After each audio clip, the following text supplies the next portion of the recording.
Hi guys! So have I got a story to tell you. So let's see. So last week I told you I was having these PMS symptoms, cramping on my uterus and my perineum and some other symptoms, and that I was frightened that I would lose my embryo and start my period, right? So then over the weekend these symptoms started subsiding and making place for extreme tiredness, this achy pain in my diaphragm, hot flashes, nausea, stuff like that. So I was like, ooh, that must be a good sign, right? Because I'm no longer feeling like I'm going to start my period. Maybe I am pregnant. So I was like really happy. And then on Monday morning I also got really nauseous, almost threw up. Tuesday morning the same. I now keep crackers and a bottle of Coke on the side of my bed so that when I wake up I can immediately eat and drink a little bit, and then I'm okay and I don't get the feeling that I have to throw up. So that worked. So I was like, oh, I must be pregnant. But then as the days passed,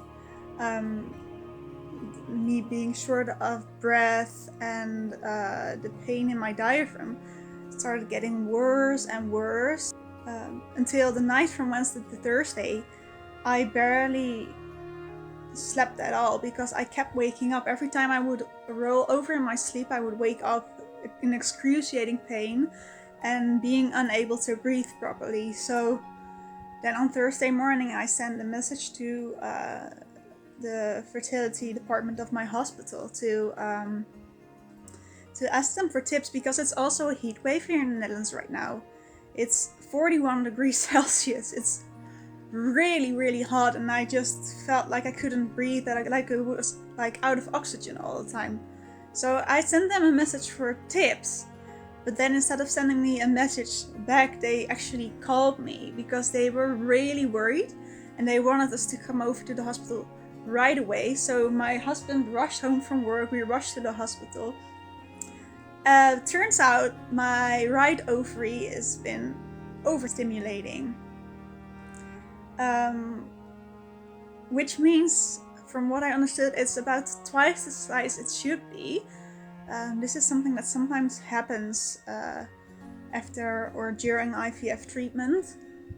So now they have put me on bed rest. I'm only allowed off the couch to go to the toilet or get something to drink or eat.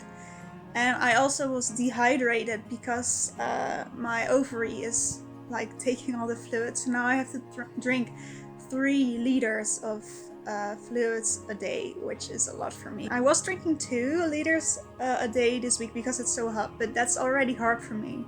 It's always been hard for me to drink enough. But I had been drinking 2 liters, but that's not enough. And I have to drink like a big glass of water every hour to make sure that I get to the 3 liters a day.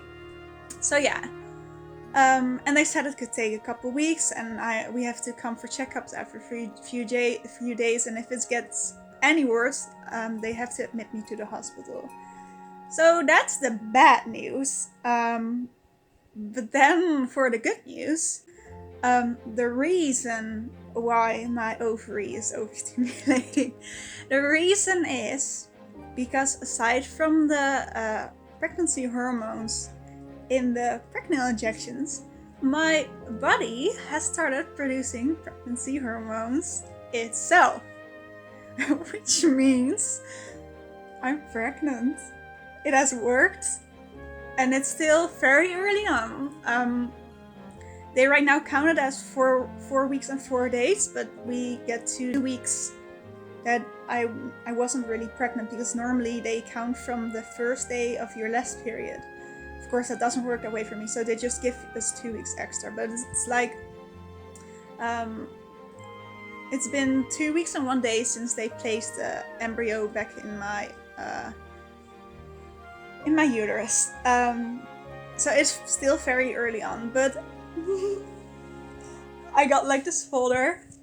It says zwanger, which means pregnant, and it's so weird. And our first echo is going to be on the 8th of August, 2 days before our 4-year anniversary of marriage.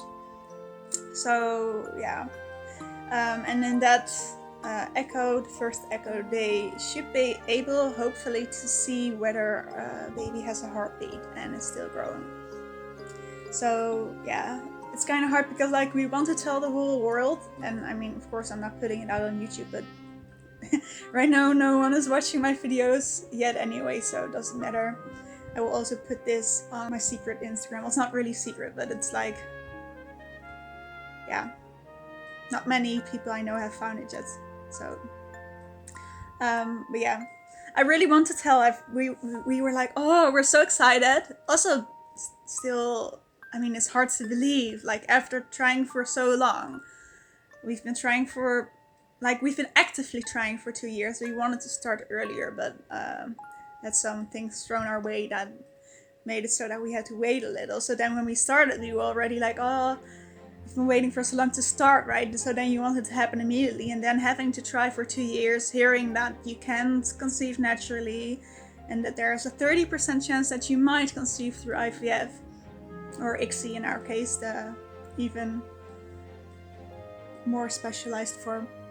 But yeah, it worked. So I was so disappointed that we only had 2 embryos, like 1 fresh one and 1 in cryo, but I'm pregnant, so if this pregnancy may stay, doesn't matter that we didn't get like 9 or 10 cryo embryos. I mean, then this is good. Like we're really happy, guys. And of course, it sucks that I have to like be on the couch, live on the couch for probably the next few weeks, and we probably won't be able to go away for our anniversary. And it sucks for my husband. He has a full-time job, and now he has to take on all the house chores, taking care of our cat, and the cooking as well.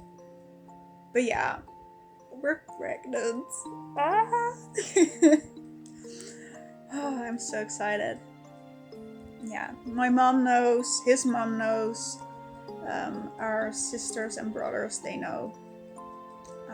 And my grandmas know because my mom begged us to tell them, because she didn't think she talks to them a lot on the phone to keep up with how they're doing, and she was scared she wouldn't be able to keep it to herself. So we told them, but we haven't told the rest. We did say though that whenever someone asks us, because we have been open about our IVF, so if someone asks us how we're doing, how our IVF is going, then we will tell them.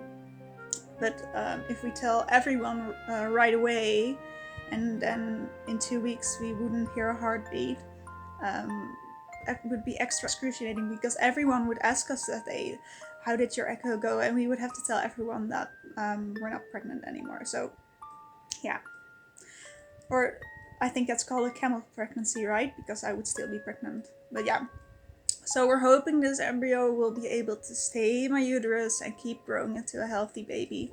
But we're enjoying every moment for now. We keep touching my belly and talking to embryo, and I mean, if it wouldn't end good, then at least no one will be able to take that away from us. So yeah. But yeah, pregnant it is. Oh, I mean, I can't believe it, but it worked. And it was a really hard process, this whole IVF ICSI thing, but now it's certainly worth it. Oh my god. Yay! So I guess that's it for now. I'll talk to you guys later. I don't know if I'll make a video next week. I might just make a video after our first echo in 2 weeks. But we'll see. It depends on if I have something to say next week. But yeah, if you'd like to follow our IVF journey, feel free to subscribe. If you like this video, give it a thumbs up. If you didn't like it, give it a thumbs down, because from what I heard, that could help my channel as well. And thank you for watching, and I'll talk to you later. Bye!